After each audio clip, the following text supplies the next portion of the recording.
തനിക്ക് പോലീസ് സുരക്ഷ വേണ്ടെന്ന ഗവർണർ ആരിഫ് മുഹമ്മദ് ഖാന്റെ നിർദ്ദേശം അംഗീകരിക്കാനാകില്ലെന്ന് സംസ്ഥാന പോലീസ് മേധാവി ഷെയ്ഖ് ദർവേസ് സാഹിബ് ചൂണ്ടുന്നത് പോലീസിന്റെ ഉത്തരവാദിത്തം തിരിച്ചറിഞ്ഞാണ്. ഗവർണർക്ക് പഴുതടച്ച സുരക്ഷ തുടരും. യാത്രാകാര്യങ്ങൾ രാജ്ഭവനിൽ നിന്ന് പോലീസ് ചോദിച്ചു മനസ്സിലാക്കും. സുരക്ഷാ പിഴവ് ഉണ്ടാകാതിരിക്കാനുള്ള കരുതലെടുക്കും. സുരക്ഷാ വാഹനവ്യൂഹത്തിൽ സഞ്ചരിക്കുമ്പോൾ ഗവർണർക്ക് പ്രത്യേക പ്രോട്ടോകോൾ ഇല്ലെന്ന് പോലീസ് ഉന്നതർ വ്യക്തമാക്കി. മുഖ്യമന്ത്രി പിണറായി വിജയന്റെ പ്രോട്ടോകോൾ വാദം പോലീസ് തള്ളുന്നുവെന്ന് സാരം. സുരക്ഷ ഒഴിവാക്കണമെന്നാവശ്യപ്പെട്ടുള്ള ഗവർണറുടെ കത്തിനുള്ള മറുപടിയിലാണ് അതിന് കഴിയില്ലെന്ന് ചൂണ്ടിക്കാണിച്ചത്. ഇതുൾപ്പെടുന്ന റിപ്പോർട്ട് ചീഫ് സെക്രട്ടറിക്കും കൈമാറി. Z+ കാറ്റഗറിയിലുള്ള സുരക്ഷയാണ് ഗവർണർക്ക് ഒരുക്കുന്നതെന്നും നിലവിലെ പശ്ചാത്തലത്തിൽ അത് കർശനമാക്കുകയാണ് ചെയ്തതെന്നും റിപ്പോർട്ടിൽ ചൂണ്ടിക്കാണിക്കുന്നുണ്ട്. ഗവർണർക്ക് നേരെയുണ്ടായ അതിക്രമങ്ങൾക്കെതിരെ വിവിധ പോലീസ് സ്റ്റേഷനുകളിൽ കേസ് രജിസ്റ്റർ ചെയ്തുവെന്നും 7 പേർ റിമാൻഡിലാണെന്നും പോലീസ് പറയുന്നു. തിരുവനന്തപുരത്ത് പ്രതിഷേധിച്ചവരാണ് അറസ്റ്റിലുള്ളത്. ഗവർണറുടെ വാഹനത്തിന് നേരെയുണ്ടായ അതിക്രമം സംബന്ധിച്ച റിപ്പോർട്ടും പോലീസ് മേധാവി കൈമാറി. പോലീസിന്റെ ഭാഗത്തുനിന്ന് ബോധപൂർവമായ വീഴ്ച ഒന്നും ഉണ്ടായിട്ടില്ലെന്നാണ് വിശദീകരിക്കുന്നത്. ചീഫ് സെക്രട്ടറി ഇത് രാജ്ഭവന് കൈമാറില്ല. ഗവർണറുടെ യാത്രാവിവരം പോലീസിനുള്ളിൽ നിന്ന് ചോർന്നുവെന്ന ആരോപണം DGP തള്ളിക്കളയുകയാണ്. ഇതിനൊപ്പമാണ് ഗവർണറുടെ പ്രോട്ടോകോളിൽ ചർച്ചയെത്തിയത്.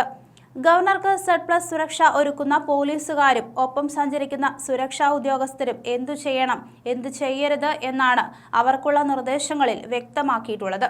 കാറിൽ നിന്ന് ഇറക്കണമോ വേണ്ടയോ എന്നൊക്കെ തീരുമാനിക്കാനുള്ള അധികാരം VVIPക്കാണ്. വാഹനം ഏത് വഴിക്ക് പോകണമെന്ന് പോലും അദ്ദേഹത്തിന് നിർദ്ദേശിക്കാം. അതിനാൽ ഗവർണറുടെ ഭാഗത്ത് പ്രോട്ടോകോൾ ലംഘനമില്ലെന്നാണ് പോലീസിന്റെ ഒരു വിഭാഗം ആരോപിക്കുന്നത്. പോലീസിനെ അറിയിക്കാതെയും സ്വന്തം ഇഷ്ടപ്രകാരവും വാഹനത്തിൽ നിന്ന് ചാടിയിറങ്ങി പ്രതിഷേധക്കാരെ ഗവർണർ വെല്ലുവിളിക്കുന്നത് പോലീസിന് വലിയ തലവേദനയാണ് ഉണ്ടാക്കുന്നത്. മിഠായി തെരുവിലേക്ക് അപ്രതീക്ഷിതമായി പോയതും തലവേദനയായി. ഇതിനെയാണ് പ്രോട്ടോകോൾ ലംഘനമെന്ന് മുഖ്യമന്ത്രി പറഞ്ഞു വച്ചതും. ഇതാണ് പോലീസിലെ ഒരു വിഭാഗം തള്ളിക്കളയുന്നത്. ഗവർണർക്ക് നേർക്കോ വാഹനത്തിന് നേർക്കോ ആക്രമണ ശ്രമമുണ്ടെങ്കിൽ ക്രമസമാധാന തകർച്ചയെന്ന വ്യാഖ്യാനം വരും. അതിനാലാണ് കേരള പോലീസിന്റെ സുരക്ഷ വേണ്ടെന്ന് ഗവർണർ പറയുമ്പോഴും കനത്ത സുരക്ഷ പോലീസ് ഒരുക്കുന്നത്.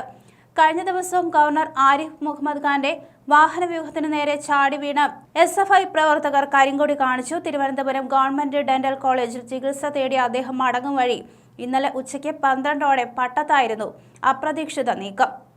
ജില്ലാ സെക്രട്ടറി SK ആദർശിന്റെ നേതൃത്വത്തിൽ 8 പ്രവർത്തകരാണ് തിരക്കേറെയുള്ള റോഡിൽ പ്രതിഷേധിച്ചത്. സാന്നിധ്യം തിരിച്ചറിഞ്ഞ സ്ഥലത്തുണ്ടായിരുന്ന പോലീസ് ഇവരെ ബലമായി പിടികൂടി വശത്തേക്ക് മാറ്റി. വേഗം കുറയ്ക്കാതെ തന്നെ ഗവർണറുടെ വാഹനവും എസ്കോർട്ട് വാഹനങ്ങളും കടന്നു പോവുകയും ചെയ്തു. പിടികൂടിയ പ്രവർത്തകരെ പോലീസ് അറസ്റ്റ് ചെയ്തെങ്കിലും പിന്നാലെ ജാമ്യത്തിൽ വിട്ടു.